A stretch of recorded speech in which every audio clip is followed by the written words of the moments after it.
First Steps Up the Ladder, a chapter from Nelson's career, by Alfred H. Miles. B.Y. Robert S. socio-political.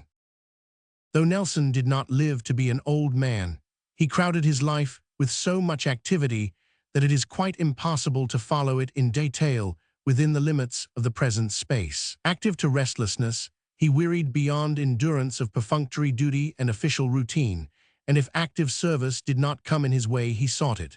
The death of his uncle, Captain Suckling, soon after he had obtained his lieutenancy, threw him upon his own resources and compelled him to look out for himself. This naturally strengthened his self-reliance and helped to develop his character. On the day following his examination for a lieutenancy, Nelson was appointed to the Lowestoft frigate, Captain William Locher, then fitting out for Jamaica, from whence he passed to the Bristol flagship and soon became first lieutenant. On December 8, 1778, he was appointed to the command of the Badger brig.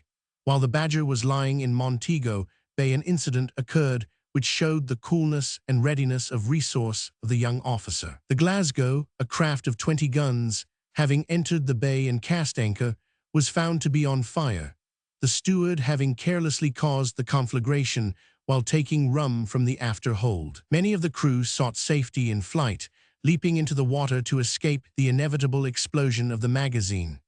Nelson, however, was soon upon the spot, when he compelled the remainder of the crew to throw the powder overboard and point the cannon upwards, thereby minimizing the evil consequences of the catastrophe. Shortly after this, Nelson was employed in conveying 500 men from Port Royal to Cape Gracias a Dios in Honduras, in furtherance of a project of General Darling to take Fort San Juan and cut off the communication of the Spaniards between their northern and southern possessions in America. The castle of San Juan is 32 miles below the Lake of Nicaragua, from which the river issues, and 69 from its mouth.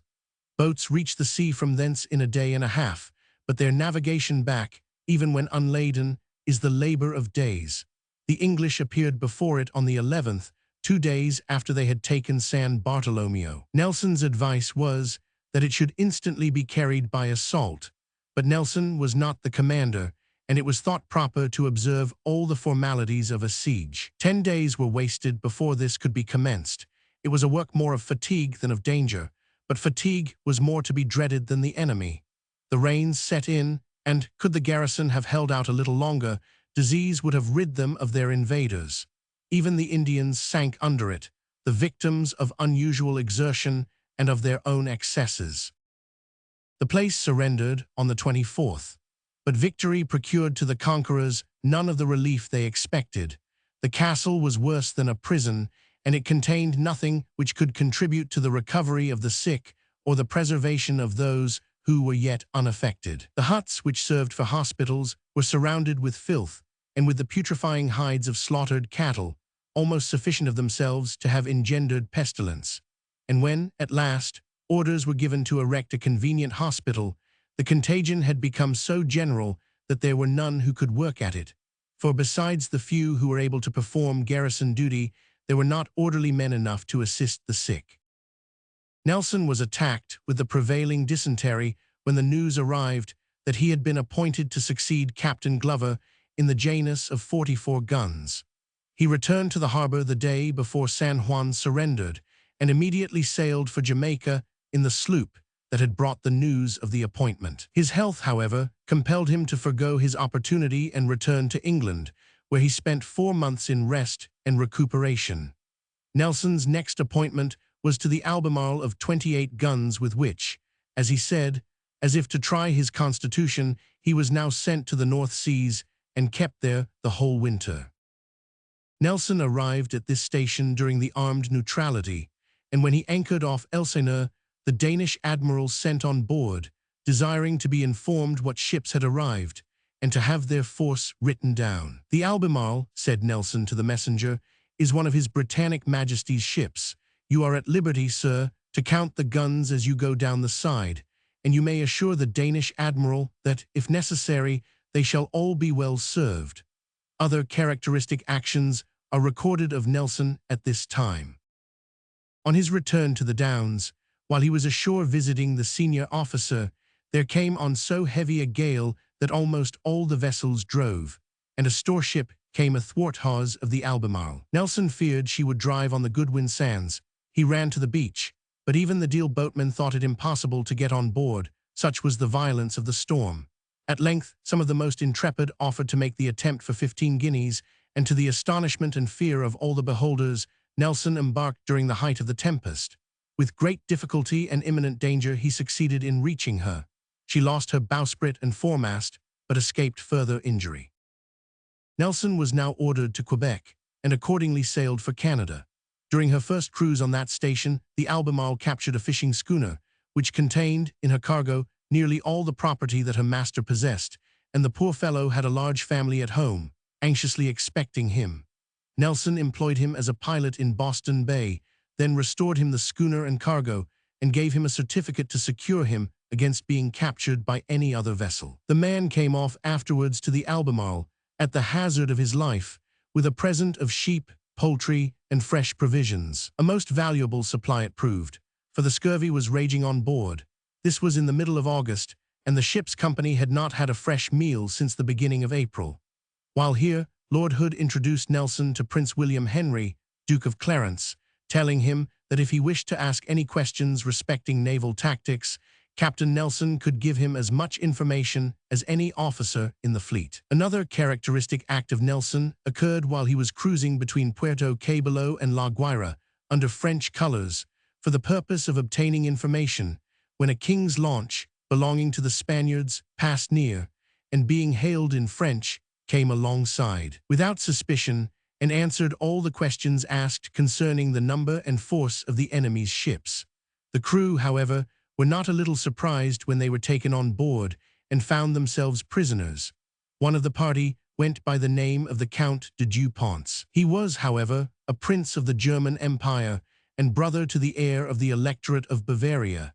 His companions were French officers of distinction and men of science who had been collecting specimens in the various branches of natural history. Nelson, having entertained them with the best his table could afford, told them they were at liberty to depart with their boat and all that it contained.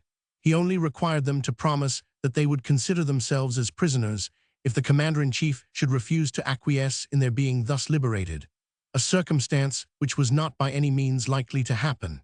Tidings soon arrived that the preliminaries of peace had been signed, and the Albemarle returned to England and was paid off. Nelson's next appointment was to the Boreas, 28 guns, bound for the Leeward Islands as a cruiser on the peace establishment. Here we have a happy picture of his treatment of the midshipmen who came under his influence.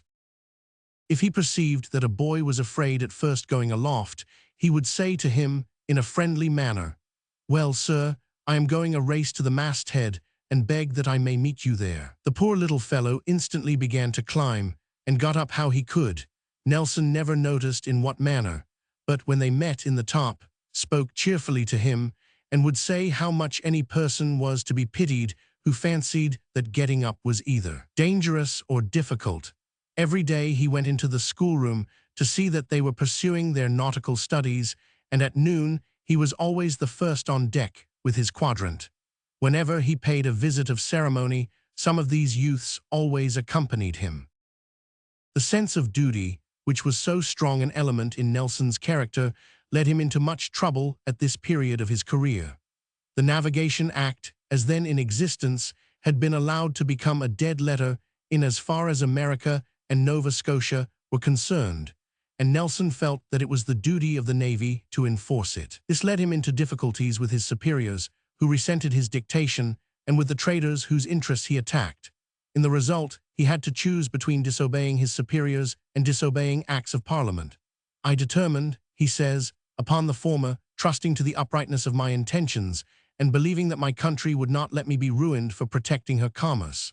For this, he would probably have been tried by court-martial had not the spirit of the fleet been with him.